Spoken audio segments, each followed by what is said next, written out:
You ready, Laura? I'm born ready. Born ready to talk about Leviathan Wakes. Yeah. You read it in the womb. Hello, and welcome back to another episode of our book club series on Hardy's books. Yes, we missed one.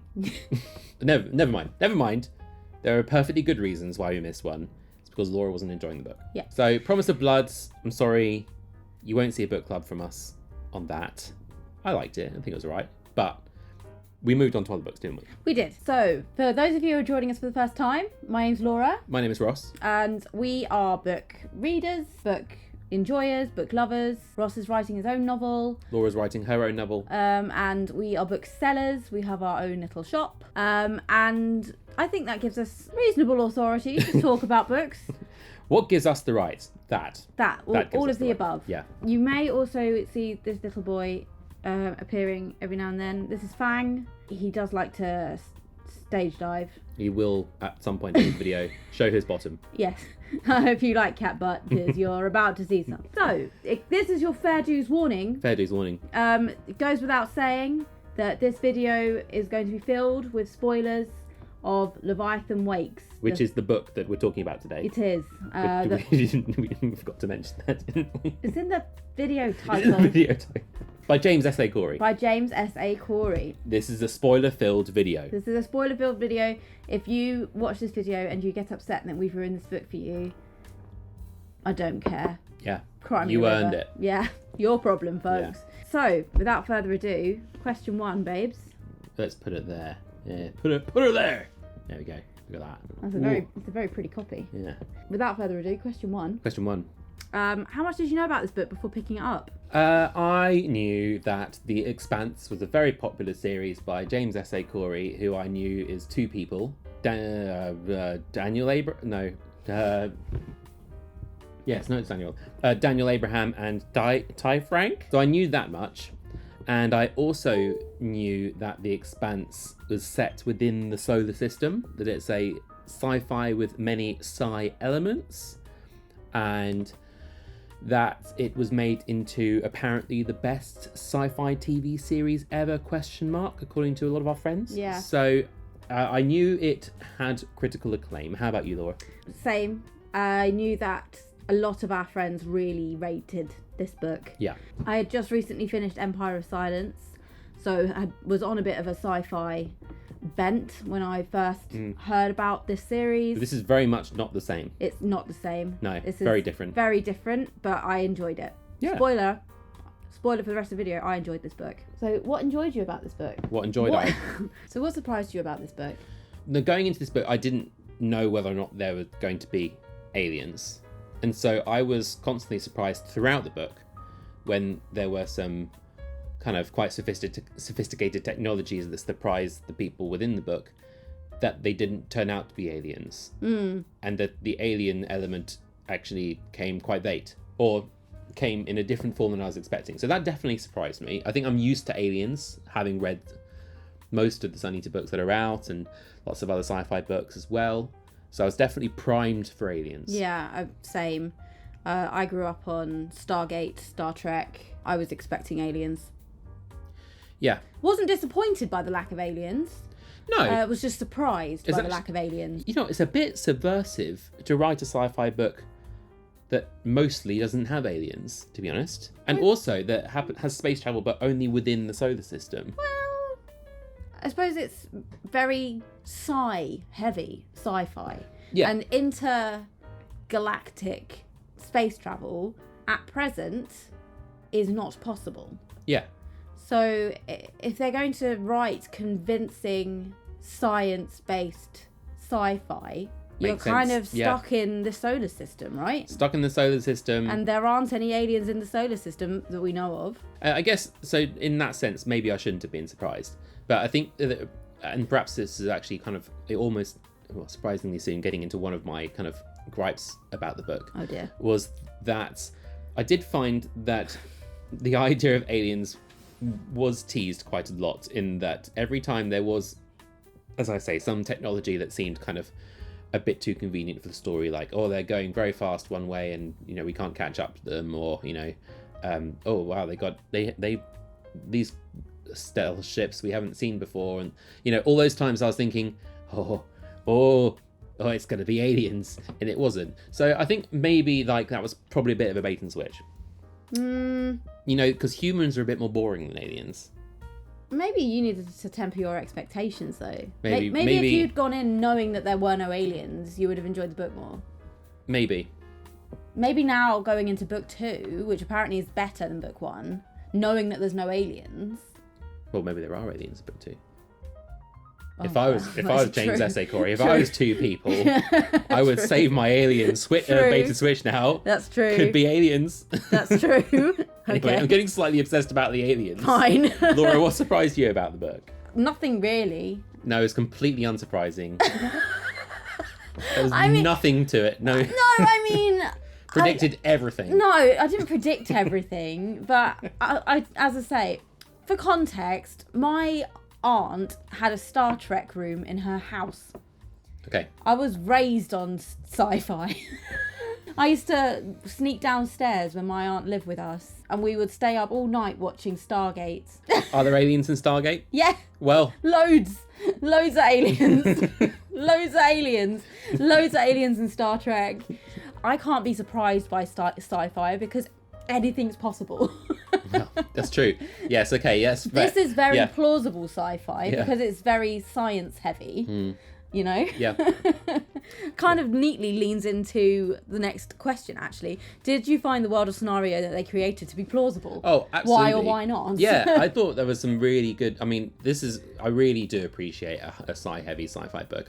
It's amazing I haven't read any Andy Weir yet, because he's the guy. But, I read Saturn Run by John Sanford and Stein, and I really enjoyed that book because it was so based in science. Like, everything had an explanation. Like, there's certain elements of considerations of space travel, like for instance the fact that the feeling of gravity is created by acceleration, that you can essentially kind of fake gravity by using spin or by using thrust, and that if you want to go fast, i.e. if you want to get somewhere very fast, you are going to put a lot of g-force on people in order to get to accelerate fast enough to get somewhere. Of course, that makes perfect sense, and it's amazing that I don't think I've really read any sci-fi books that have done that well. So that I found really, really great, and all of the kind of the elements of how worlds were built in carving out the center of asteroids, and of course you can't get large amounts of resources easily between places in space, and of course that's what sets Holden and co on their mission in the first place, is transporting water from Saturn into the system. So exactly. I thought that was great. Really, really good. It's probably the strongest part of the book, I'd say. I agree. I think the world building is actually really excellent. The belters, the way that they're anatomically different from the earthers, I thought that was fascinating. The way that they're slightly taller, the way that their gestures are different, so that they shrug with their hands because they're so often in gravity suits. Physically shrugging like that, it wouldn't be visible, so they've learnt to shrug with their hands. That's great. All of that, those little details, that world building, chef's kiss. Would you want to live in the world of the... I mean, consider 200, 300... Oh, I don't know what year it's one of the worlds of the Expanse is just the world. So yeah, we do live in the Expanse. It's just set in the future. Yeah. Would you want to live on Tycho Station or in Ceres or? I would live on Ceres, I think. Yeah. I think I related more to the Belters than I did to the Earthers. Yeah. No, I think there's something about that kind of. First of all, the idea that humans are still alive in however many years in the future this is enticing enough to say, like, okay, right, we did we got to the future. So in that sense, I think it would be quite enticing to live in the world of the Expanse, to get to see some of the technological advances that got us to be a spacefaring race and to have survived the threat of nuclear apocalypse. I found it interesting as well that basically, between Earth and Mars, that they had this kind of mutual agreement not to just throw rocks down the gravity well, is how they call it. Basically not just to throw asteroids at each other, because that would just condemn humanity to die. Yeah. as an existential threat is a little bit terrifying. It's like they upped nuclear apocalypse and gone straight to like planet destroying apocalypse. Yeah. And that as a power is a little bit intimidating. So maybe I would be maybe I don't much like that. No. But they survived the book again. So it suggests that there is something consistent with the humanity in this book, that they would also manage to survive the possibility of ending the human race through diplomacy, through not being hot on the trigger. Yeah. So I will caveat saying I would like to, like, if I were in the world of the Expanse, I would live on Ceres or something like that, by saying that if I were given the opportunity to go to space now, I absolutely wouldn't take it. You wouldn't take it? Oh no, absolutely not. No. Is that because you don't want to die out there? Basically, in the cold, yeah. in the vacuum? With Elon Musk. Oh, imagine. God. He just turns around and looks at you and goes, I don't support gender affirming care. No! So what does the world of this book... Well, we kind of touched on this a bit. I think that it is quite optimistic. And like the fact that again, that humanity survived, that it's managed to proliferate across various different planets and asteroids. I think that's really quite optimistic. Don't you think so? I agree. Yeah. Unlike some of the books that we've read for this series, where we're looking at you, Red Rising, where the future of humanity was depressing AF. This was, encouraging. Yeah. I think there are cautionary elements in there as well, but kind of not necessarily. I mean, because I think those elements are based in our current reality. Like, there are always going to be a few people who just see an opportunity, don't really care too much about everyone, and will go for it. How do the book's characters interact with the world around them, this sci-fi world? Well, there's two main characters. There's Holden, who's following this extremely idealistic worldview of justice and doing right, all of that. And then we've got Miller, who's a belter, who's got this Immanuel Kant means to an end. This is why I really enjoyed this book, because it's a sci-fi, but it's also an exploration of those two philosophical approaches to this sci-fi world, and it causes them to come into tension with each other. They come into tension with each other, and they knock heads. I think it's fascinating. That's done very well. The way that these two characters are approaching their worlds. They're both being put into situations where they are being told to do unpleasant things. Holden is told that he has to fire on a ship. He refuses to do it. He's court-martialed and dismissed from the UN military. On the flip side, Miller contracted to the Ceres. It's like the police force. Yeah. And he has the power of life and death. Like, there's one point when on Eros, when there's that infected person coming at him, and he was just going to kill them straight, because he's like, well, it's better for them in the long run. Means to an end. And I'm like, all right, Immanuel Kant. It's really interesting the way that these two main characters interact with their worlds. But Laura. Yes, Ross. Miller. He has a silly hat. He does have a silly hat. So he wears a kind of a trilby in the book, which is very silly. I once used to wear hats like that. I remember I went to a party when I was 17, and I dressed up with that hat like that, and a little waistcoat and a tie. I was asked by a girl I fancied if I thought it was fancy dress. So all the way through the book, I'm not seeing Miller as... I'm seeing Miller as my 16-year-old self. I was so rinsed. So Miller's special ability is edgelordism. No. Well, okay. He does have a special ability though, not being edgy, but he hasn't drunk the Kool-Aid. No, but I was going to say that for some reason he's hallucinating Julie Mao throughout the whole book. Oh yeah, and that. No one else is hallucinating people. That this kind of it's a to be honest, that perhaps stretched, I think, the realms of believability for me, that he was constantly seeing this woman that he kind of didn't really get how he connected with her that much. He was quite clearly having a breakdown. Clearly. Okay. He was a functioning alcoholic. Right. He was quite clearly having a breakdown.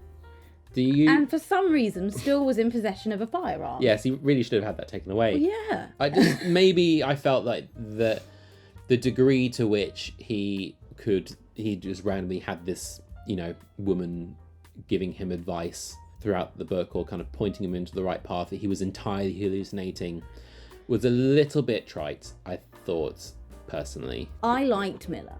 Yeah. I thought Miller was great. Josephus Miller. Yeah, I thought he was great. Even when he was hallucinating about Julie Mao, I thought he was great. So moving on to talking about the characters, we got a few questions here about characters. I mean, how did they change or grow? Did they move? Did they evolve? I think Miller started off because he had that partner whose name I've forgotten, didn't he? Who was an Earther. Havelock.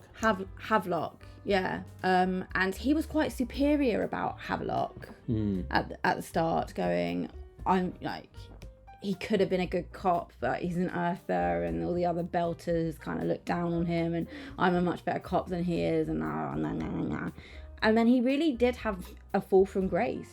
Yeah. He had a real like inciting moment.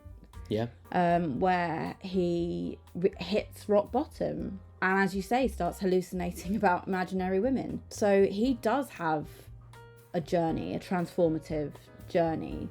I wouldn't say that he changes that much. He starts as a egotistical little and he ends as an egotistical little but yeah, his growth journey was kind of just sliding into, which was his interesting. growth journey was basically a circle. Yeah, I mean, like those characters can be interesting as long as there's enough else going on, and as long as there's enough depth to them. I thought he was really interesting. I really liked Miller. It's happened again, folks. We're disagreeing. I still enjoyed this book. I still enjoyed the book. I just maybe didn't quite get as much out of it as you did, I think. Talking about secondary characters, we talked about Havelock. What about the crew of the Rosinante? I liked Naomi. Yeah. Thought she was good. Again, another good foil to Holden. Yeah. Basically good, happy to call Holden out on being a boy. Yeah. Sometimes they need it. Yeah. I liked Amos. I don't really remember anything about Amos or Alex, to be honest, apart from the names. Amos was the big one. He was a belter. He was hench. And he swore a lot. Okay. I don't remember, which is kind of, I think... I mean, did you see, they stuck out to you, but not me. They stuck out to you? Yeah. How do you find Amos and Alex, for instance? How do you find them impacting the story? Oh, they didn't really impact the story as such. They were just there as... Make up the crew. Yeah. Fred impacted the story. Yeah, he was good. Fred was great. Yeah. Interesting kind of leader of an organisation. Clearly has ideas, morals, I feel like he's ethics. going to be important in the next few books. Yeah. They did him dirty by calling him Fred. It's not a very exciting name. That is one thing. The names in this book. Very interesting.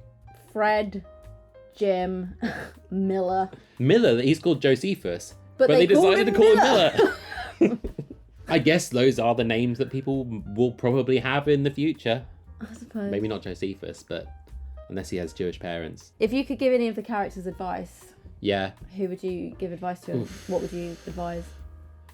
I think, to be honest, Miller really hides the what's going wrong with him in terms of he needs therapy. He needs therapy. I'm not qualified to give him the advice that he needs. I think you would probably be a quite good Naomi to Holden. I think you'd probably call him out on him on his rubbish. Yeah. Yeah. I mean, I wouldn't give Holden any advice that Naomi's not already giving him. Yeah, exactly. Yeah. Yeah. Yeah.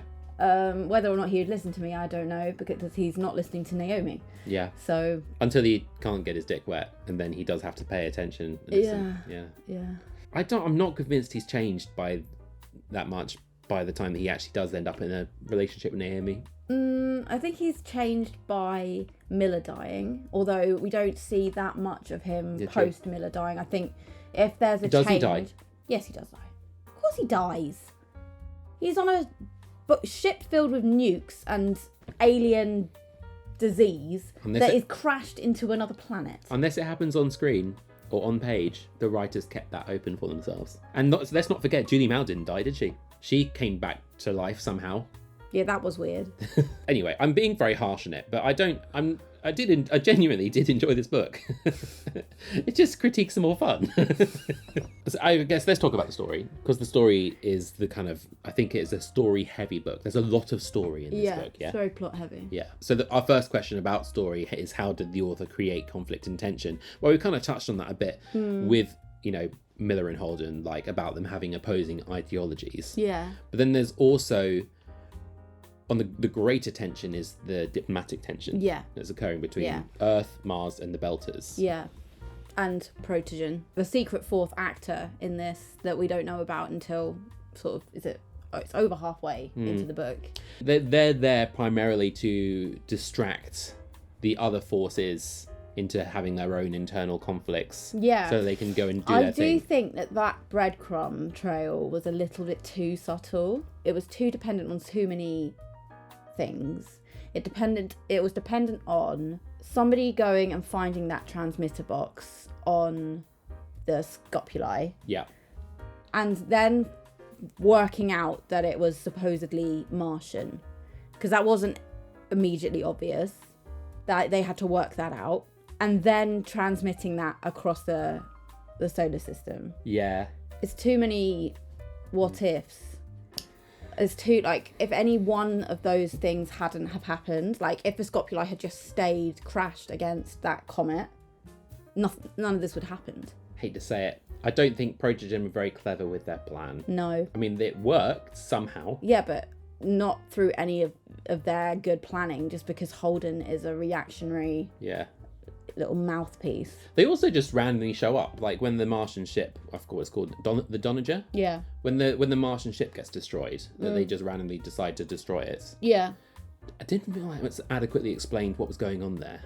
Like, why? Why did they... And also, because how did they needed it to look like that was the Belters destroying the Martian ship. But they were doing it with superior firepower, which the Belters weren't supposed to have had. So it's... Yeah, but as far as the reporting was going to go... I guess so. Bit convenient also that Holden and crew were aboard. Yeah, and that they got off. Yeah. With basically the best ship in the solar system. Yeah. Bit convenient. I mean, look, stories are always going to have contrivances. My book has plenty of contrivances. It's all about how well you manage them. I feel like this is maybe too contrived. Yeah. If your story has likable enough characters who are going on a journey, then you can get away with more of these things. But that little bit at the beginning with the Canterbury... Yeah, not sure. Not sure. Let me say, I really enjoyed this book. I liked this book a lot. Yeah. Oh. Hello. Put up with us talking about the space book. No cats in space. Unless you're in Alien. Yeah. Yes, it's true. Yeah. Then there's a cat. There's a cat that survives because he willingly goes into his carrier. A lesson for all cats. Yes. There are some great set pieces in the book. Yeah. What were your favourites? I liked actually on Eros when Holden and Miller were trying to get back to... Oh, yeah. The Rosie. I thought that was really good. I was gripped. You have the timer of they're going to die from radiation if they don't get medical treatment. Yeah. Increasing the tension. Yeah. Making that feel, high stakes. Plus also there are weird, proto-molecule zombies running around and people in riot gear. Yeah. Again, that's a weird thing, the riot gear. Let's not talk about that. I completely missed that whole track until suddenly it just clicked and I was like, oh. Still was a bit weird. Can't you buy riot gear elsewhere? Anyway, if you can build spaceships that can do the things that they do, the high level technology, you can buy and make some riot gear. You don't have to steal it from series. Anyway, that was a great set piece. It was. What was your favourite? I think mine was also on Eros. It was when when it dodges the Mormon ship. Yeah, that was dope. I mean, everyone thought that the Nauvoo was going to make contact and that it was going to then be, some set piece involving, the Eros being sent round in a intergalactic 147 Danger Mouse reference. Didn't happen. And that surprise was fantastic. And then the whole set piece of Miller dragging the bomb around with having to hold a device and having to hold down the button on the device, the dead man switch. That was really, really clever. Yeah.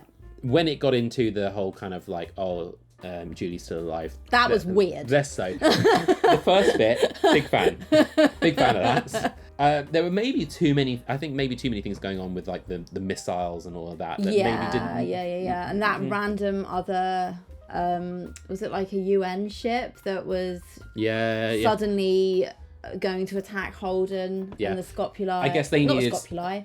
The Rosinante. I think they needed something to keep that tension going on Holden's side, but it was enough. The Miller scene for me, that was enough. So yeah, I really enjoyed that. Were there any like memorable or shocking twists that like really got you? Ooh. Judy Mao being dead. Yeah, I was not expecting that. And it turning into the Tainted Cup. Yeah, I wasn't expecting that. I really enjoyed that twist. I really expected her to be found alive. I didn't think she was going to be dead. I also didn't expect her to have tentacles growing out of her. That was a surprise. Yes, that was weird. It made me wince slightly. Yeah. What is it with boy writers having tentacles coming out of areas? Another plea from me. Men. Stop it. Stop. There's quite a lot of sex in this book, wasn't there? There was. Yeah. It's very weird, let me say, listening to an audiobook and it gets to a sex scene when you're sitting at work, like trying to type an email. And then it's in my ears. It's just Holden and Naomi, and I'm like, this is really awkward. Anyway. How about the ending?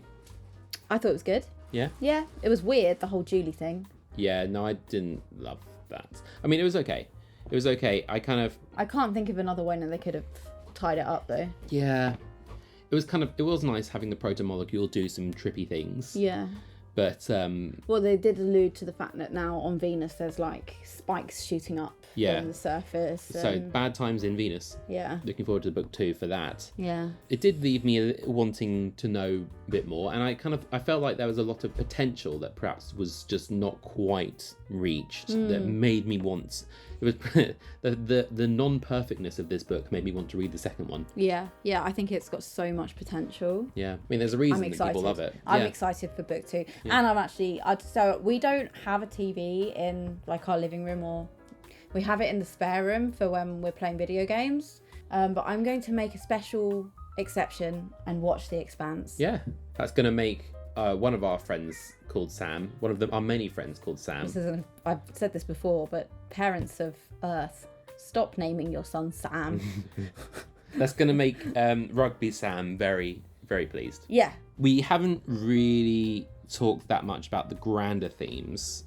So, I mean, maybe one of those themes is, to what end would you go from Dresden's perspective? Like, how much would you... Be willing to do. Well, let me tell you, I would not be willing to infect an entire station full of people with an alien protovirus. It's quite hard, I think, to identify themes in this book. Maybe that's one of the reasons why I didn't connect with it so much. I mean, I thought the primary theme was that what I was talking about earlier with the different worldviews of Holden and Miller. I guess so. Okay, so there is some philosophical theming in there. But I will say, I don't think, although that was interesting, I think it was only so deep. It could have gone even further with that. Like when they eventually had their confrontation and when their philosophies could no longer stand to be in the same room. They could have gone further. Yeah. There was scope for more. Like Holden was obviously very pissed that Miller shot Dresden. But then... it only goes as far as... he goes, find your own way home. Find your own way home. He could have really gone hard he could have gone proper ham on him. Yeah. But he didn't. And then they reconciled. Yeah. In a bit of a weak way, I think, as well. Yeah. I almost would have preferred it if they didn't reconcile. Agree. Would have been more crunchy. We like a bit of crunch in our books. Agree. Yeah. Things unresolved. Yeah, final thoughts and ratings, my love. If you could ask this author one question about the book, what would it be? I would say hello, both of you. I would actually ask him about, because I heard that it was a TTRPG that they were playing that kind of gave the foundation of this. I would say I'm interested to know who were the PCs, who were the playable characters, and what happened in the game. I did hear that apparently one of the characters, Shed, dies very suddenly. Yeah. And I did hear that that's because the person playing Shed left the game. so they had to kill his character. That was done very well. I enjoyed that. That was a shock. It was a shock. That was a proper, like, you know. Yeah. Oh my god. The blood coming out of his neck and a big old bulge. Yeah. But great. I would ask them what they thought the themes of the book were. Yeah. Because I know what I think the themes of the books were. Yeah. But I'd like to know what their take is. Would you recommend this book, and why/why not? I really would. Yeah, I would recommend this book. I think I would recommend it below other sci-fi books I preferred. Like, I wouldn't put it as high as, I'd say, like an Ursula Le Guin or a Christopher Rocchio. But I would say for someone who's looking for something a bit kind of... They've read The Martian, they've read Project Hail Mary, and then they're like, you know what? I want something a little bit more kind of, you know, a little bit further on, you know, humans done a bit more. I think at that point, I'd say, yeah, definitely check out The Expanse. Yeah. Check out Leviathan Wakes. Yeah. It's a good series to binge. Yeah. Rate the book. I would give this book 850,000 people on Eros out of 1 million.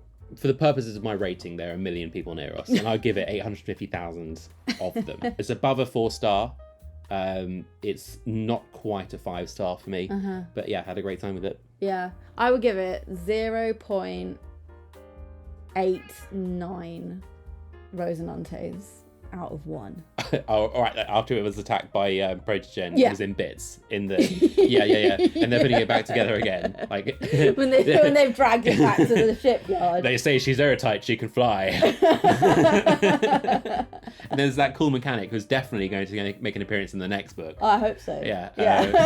Who ends up hanging out with Naomi. A pretty high rating. Yeah, it wasn't quite 9 out of 10, but Strong book. very, very good. And I wanted to give it higher than you because I know I enjoyed it more than you. Yeah. Sorry, did I lock you in price? Yeah. Like I was going to give it 8.5, and then you gave it 8.5, and I was like, well, I can't give it 9. So 8.9. It's more than a 4, significantly less than a 5. Yeah. So I think I chose well. Fine. Okay. Well, great. Fantastic. Did this discussion influence your rating at all? I think it helped me verbalise some of the things that I didn't quite resonate with and didn't quite connect with and didn't like.